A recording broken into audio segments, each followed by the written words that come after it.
L'idée, c'est vraiment de soulager. On sait bien, on n'est pas médecin, on n'a pas la science, on va sauver personne, mais, euh, mais on peut soulager un quart d'heure et c'est déjà ça de fait.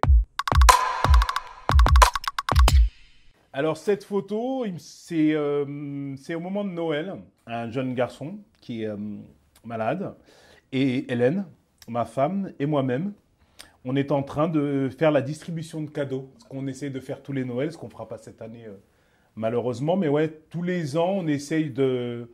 Depuis 15 ans maintenant, on a cet événement. Alors, on a commencé avec l'hôpital Robert Debré. Et maintenant, il y a 70 hôpitaux en France qui le font. C'est au moment de Noël où on essaye de faire des distributions de cadeaux aux enfants qui sont hospitalisés. On essaie de le faire avec des personnalités, que ce soit des chanteurs, des acteurs, des sportifs, des gens en fait qui comptent pour ces enfants-là.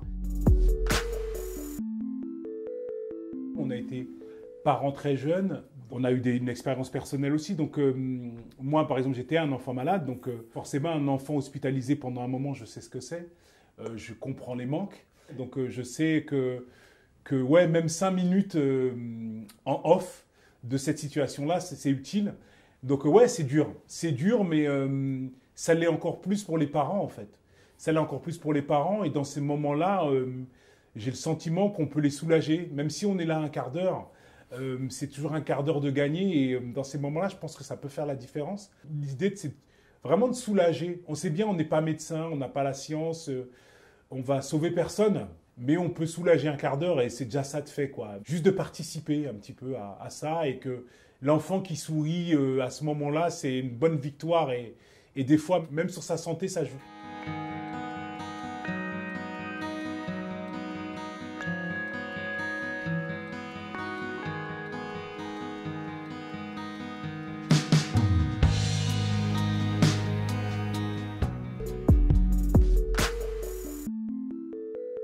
Pour beaucoup, c'est très très lourd et pour beaucoup, ils sont bien down, mais c'est justement là où il faut avoir cette force et le courage et se permettre d'être léger et d'essayer d'aller décrocher un sourire parce que pour beaucoup, ça fait longtemps que c'est pas arrivé. Il y a même des fois, on n'y arrive pas. Hein. Faut dire la vérité, faut être honnête. Il y a des gens pour qui ce n'est pas possible. Il y a des moments où on n'arrive pas à décrocher ce sourire. Ils sont trop peinés, ils ont trop de douleur. Pour nous, c'est important d'aller essayer en tout cas d'aller chercher ce sourire. Mais ce sourire, on va le chercher chez les enfants, mais aussi chez les parents. Mais aussi chez les parents parce que c'est eux qui ont plus de mal à sourire que les enfants.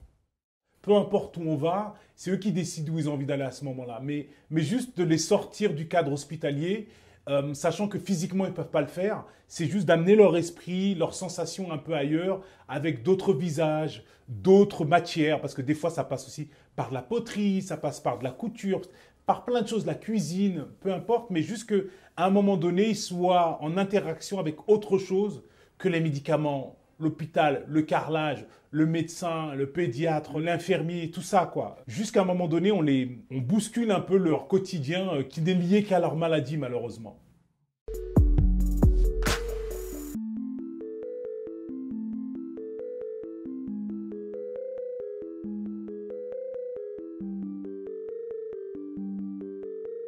Mais c'est de continuer à pouvoir fonctionner, continuer, si possible, à pouvoir s'étendre, parce qu'il y a encore beaucoup d'hôpitaux qu'on pourrait aider, et donc d'avoir, que ce soit du financement, que ce soit des forces vives, des gens, parce que ce qui se passe aujourd'hui, par exemple en province, c'est juste des gens spontanément qui appellent et qui disent est-ce que je peux faire la même chose chez moi? Et donc on les aide à mettre ça en place. Toute bonne volonté est bienvenue, en fait.